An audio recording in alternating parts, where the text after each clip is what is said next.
There's a conversation our community has been scared to touch, a truth everybody feels and definitely knows about, but nobody wants to say out loud. We can talk all day about the father wound that we touched on in a past video. It's easy to talk about the absent man, the distant man, or the man who didn't show up. But there's another wound, a deeper wound. A wound sitting in the chest of men listening to this video who were never allowed to speak on it. The mother wound. I'm not talking about the loving mother, not the nurturing mother or the mother who tried her best. I'm talking about the mother who didn't show love, the mother who neglected her son emotionally, the mother who raised him with indifference instead of guidance, control and fear instead of compassion and affection, the mother who treated her son like a burden instead of a child. Nobody wants to talk about that type of mama. Nobody wants to admit she exists. Nobody wants to acknowledge the damage she caused. But the man or men she raised, they're still carrying the scars. Scars they were told to ignore and to man up about. Scars they were shamed for even feeling. Some men grew up in homes where the yelling never stopped. Homes where peace was rare and affection was unpredictable. The ones where a child learned to stay small just to stay safe. Homes where love had conditions, where tenderness was replaced with tension. Homes where a boy learned to survive instead of grow.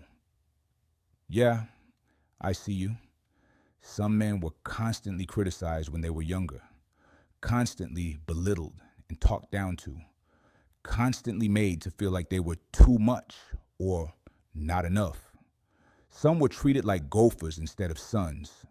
Some were expected to carry adult responsibilities as children and punished if they showed emotions.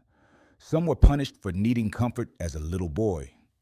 And because there was no protector in the house, they learned to protect themselves by shutting down and going numb, by pretending it didn't hurt, by telling themselves they straight, but it wasn't normal. It was trauma in their childhood. Trauma that grew roots until this day that shaped them. Trauma that still lives in their chest today and nobody can see that root. Here's the part that cuts the deepest. These men grew up defending the very person who wounded them. Now you tell me that ain't deep. Say something about his mama good or bad and watch him fire off. But anyway, loyalty became survival. Silence became protection. They were trained to shield the person who didn't shield them. Trained to stay quiet. Trained to never question a thing and to never speak their truth. Bro, you've been fighting a ghost for all of your adulthood years because of a story someone else wrote for you. Because in many homes, the mother controlled the narrative and would go in your mouth if you contradicted her. Some of them even controlled the story of the father. She controlled the emotional vantage point. She controlled the boy's understanding of what a man is. And if she was at war with the father, her son inherited the battlefield. Some mothers weaponized the father's absence. Some exaggerated his flaws and erased his strengths. A lot of men can relate. Some even made the son believe the father was the bad guy, even when the truth was more complicated. That's the emotional vantage point. And too many men grew up reciting lines they never wrote. Then there's the gatekeeper effect, the drama, the chaos, the emotional storms, the barriers that kept the son from bonding with the father's strength. Every time some of these fathers tried to reach out, there was a wall, a story, a conflict, a reason, a block.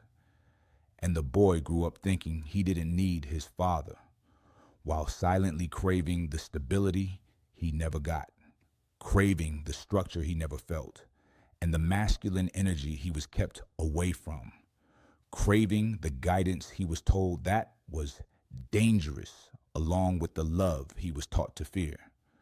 But the mother wound doesn't stay in childhood. It follows a man into adulthood. It shows up in his relationships, his self-worth, in his spending, It shows up in his emotional reactions and in the way he loves and the way he breaks. Pay attention. Some men grew up with a mother who never apologized and never will, never admitted her wrongdoing. She never showed softness and never gave any comfort. A mother who acted like her word was bond. A mother who believed her stress reactions were justified but thought that providing was the same as loving.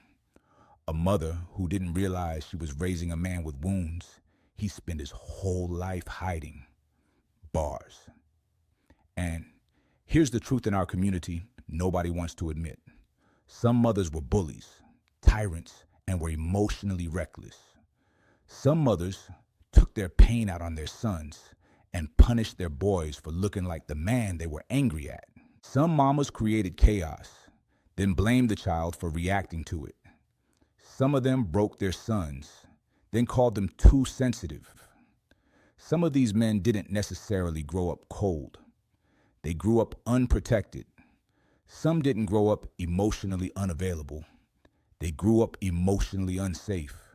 Some of these men didn't grow up distant. They grew up trained to survive in silence. Women understand that they didn't grow up hard to love. They grew up never being loved correctly by their mothers.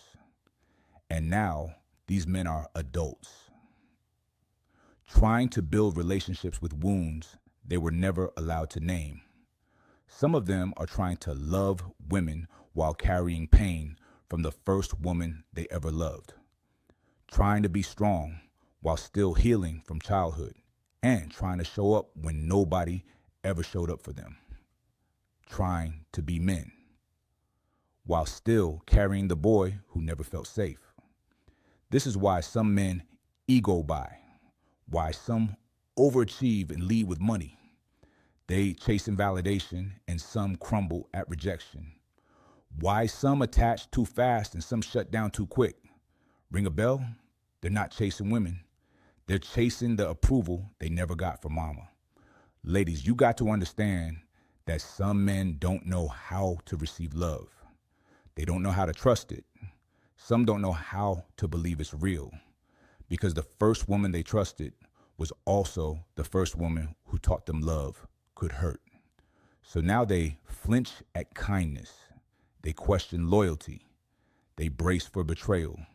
They expect abandonment, not because they're broken, but because they were trained to expect pain. And here's the part that hit hard. Some men defend their mother instantly, not because she was perfect, but because admitting the truth feels like betrayal in our community.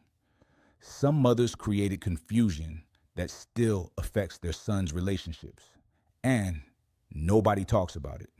Nobody checks on these men. Nobody asks what they survived. This message isn't about disrespect. It's about truth. You're allowed to heal. You're allowed to tell the truth. You're allowed to break the silence.